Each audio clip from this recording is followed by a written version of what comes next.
Friends, ఇప్పుడే అందిన వార్త. నరేంద్ర మోడీ ఓరుగల్ పర్యటన వేళ ఆగ్రహం. ఎక్కడ ఆగ్రహం, ఏంటి అనేది చూసేద్దాం ఫ్రెండ్స్. వివరాలకు వెళ్ళే ముందు దయచేసి లైక్ చేసి, షేర్ చేసి, సబ్స్క్రైబ్ అయితే చేసి మరిన్ని వీడియోస్ కోసం, లేటెస్ట్ అప్డేట్స్ కోసం అయితే బెల్ ఐకాన్ అయితే క్లిక్ చేయండి ఫ్రెండ్స్. పార్లమెంట్ ఎన్నికల్లో భాగంగా ప్రధాని నరేంద్ర మోడీ బుధవారం ఓరుగల్లో పర్యటించనున్నారు. ఈ క్రమంలో ఆయన విమానాశ్రయం నుంచి హెలికాప్టర్లో వేములవాడకు బయలుదేరి వెళ్తారు. వేములవాడ రాజన్న కోడెముక్కుల చెల్లించి స్వామివారికి ప్రత్యేక పూజలు చేయనున్నారు. ఆ తర్వాత కోర్టు పక్కన గల మైదానంలో బహిరంగ సభలో ప్రజలను ఉద్దేశించి కరీంనగర్ అభ్యర్థి బండి సంజయ్ను మద్దతు తెలుపమన్నారు. గుడి చెరువులో హెలిప్యాడ్ను అధికారులు ముందుగానే సిద్ధం చేశారు. 1200 మంది పోలీసులతో భారీ భద్రత ఏర్పాటు చేశారు.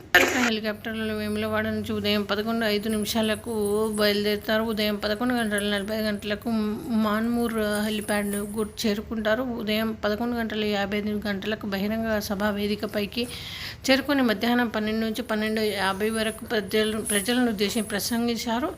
మధ్యాహ్నం 12:55 ప్రత్యేక హెలికాప్టర్లో బయలుదేరుతారు. అనంతరం వరంగల్లో ప్రధాని మోడీ పర్యటిస్తున్నారు. వరంగల్ బీజేపీ అభ్యర్థి ఆరూరి రమేష్ మద్దతుగా ప్రచారంలో పాల్గొన్నారు. ఉదయం 10 గంటలకు వేములవాడ నుంచి హెలికాప్టర్లో మామున్నూరుకు బయలుదేరుతారు. ఆ పక్కనే ఉన్న లక్ష్మీపురం గ్రామంలో ఏర్పాటు చేసిన బహిరంగ సభలో ప్రసంగించనున్నారు. ప్రధానమంత్రి మోడీ పర్యటన సందర్భంగా బీజేపీ వర్గాలు భారీ ఏర్పాటు చేశారు.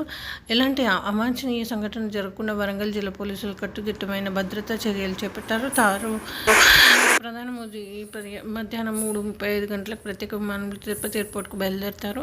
తర్వాత అనంతరం సాయంత్రం 6:25 గన్నవరం ఎయిర్పోర్ట్కు చేరుకుంటారు. 7 గంటలకు రోడ్డు మార్గాన బందర్ రోడ్ ఇందిరాగాంధీ స్టేడియంకు బయలుదేరుతున్నారు. స్టేడియం నుంచి బెంచ్ సర్కిల్ వరకు గంటసేపు ప్రధాని మోడీ రోడ్ షో నిర్వహించున్నారు. అనంతరం గన్నవరం నుంచి ఢిల్లీకి మోడీ బయలుదేరి వెళ్తారు.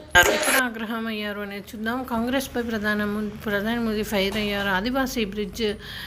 ఆదివాసీ బిడ్డ ద్రౌపది ముర్మును రాష్ట్రపతిని చేస్తామంటే కాంగ్రెస్ ఎందుకు వ్యతిరేకించిందో నాకు ఇప్పుడు అర్థమైంది. అమెరికా యువరాజు అంకుల్ ఉంటారు. ఆయన చర్మం రంగు నల్లగా ఉండేవారు. ఆఫ్రికా వారిని అన్నారు. కోపం తెప్పిస్తోంది. చర్మరంగును బట్టి ప్రజలను వర్గీకరిస్తారా? ఇది మోడీ ఉండగా జరగదు అని ఆగ్రహం వ్యక్తం చేశారు. ఈ విధంగా వార్తలు అయితే వస్తున్నాయి ఫ్రెండ్స్. థ్యాంక్స్.